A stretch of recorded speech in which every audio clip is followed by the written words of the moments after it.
It's January 4th, 2024, 2:47 p.m. A South Asian 24-year-old is sitting in a seat titled 53I on a Cathay Pacific plane to Thailand as it lifts off the runway at JFK Airport and ascends to a height where he can see the ground all the way from Washington, D.C. to Boston in a blink of an eye. In another blink of an eye, the man's life ascends to the same height. In this video, I'm going to be showing how I optimized my 2-month trip across 4 Asian countries for channeling my growth, particularly my relationship to God, my finances, and my health. But first, a bit about myself. I struggled to balance academics alongside my health, relationships, and my outlook on life. I graduated college with almost nothing going for me. I didn't have a job. I was in poor health, and I was lonely. I spent the next year optimizing my health, building relationships, and improving my outlook on life by spending 2 months across Thailand, India, Malaysia, and Singapore, so I could learn to succeed without burning out.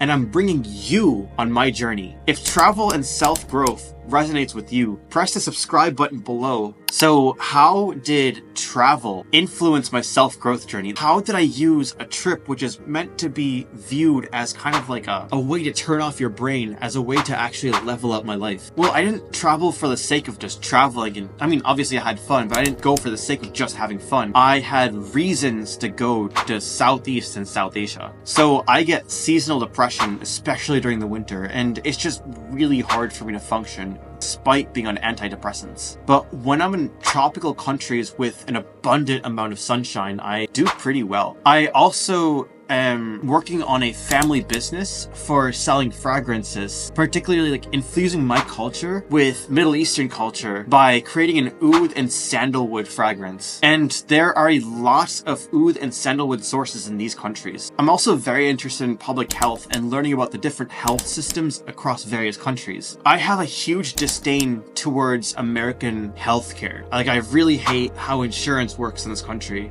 I really hate the extravagant costs of healthcare and how there's almost no safety net in case of someone gets sick. Through traveling through these countries, I was actually able to put my disdain towards the American healthcare system aside, because I learned about the shortcomings in other countries and that there's still inequities and huge problems that aren't really the problem in the US. Like, for instance, healthcare is cheaper in these countries. The income, even in Singapore, the incomes are still lower than they are in the US. So the cost of healthcare, or the savings that in healthcare abroad, is still offset by the lower amount of money coming in. The countries I went to also have a huge Hindu, Muslim, and Buddhist population. That's essentially like the religions of my people. So I was able to study how Hinduism, Islam, and Buddhism are all related. Because these countries have a huge population, I was able to connect with God really well. In fact, when I was in India for a month, I actually studied the Gita, the Bhagavad Gita, or the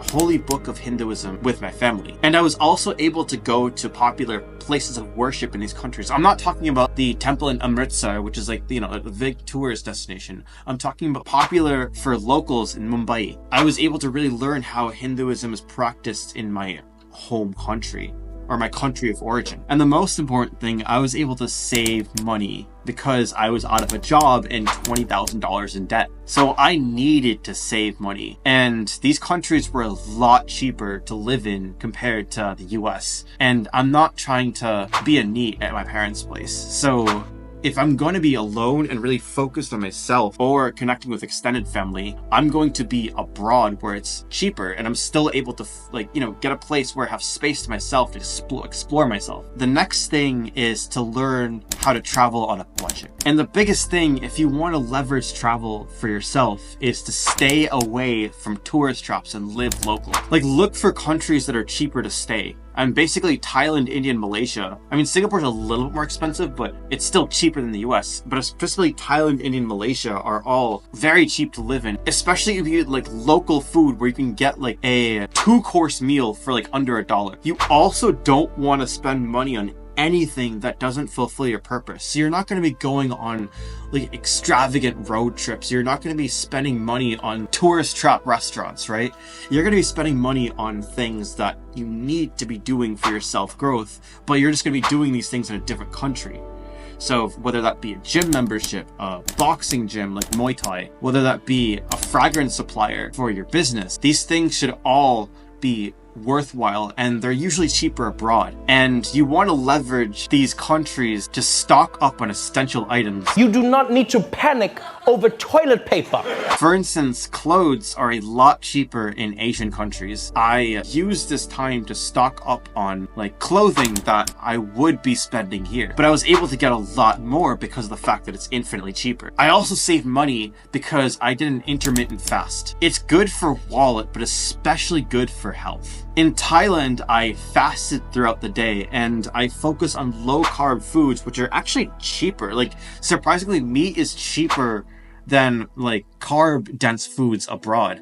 They make junk food a lot more expensive. I don't know why. Maybe because of the extra processing. You also want to reduce your jet lag by sleeping as much as possible on the plane. And you want to sleep in the destination time zone and make sure to tire yourself out during the flight, because you want this travel experience to be a way to kind of like reset your sleep, because obviously during travel, you're going to be taking a lot of rest, right? So if you want to build a very, very strong circadian rhythm, the fasting plus optimizing your sleep could especially help. You want to leverage, especially in warmer countries, this is why I really like tropical areas.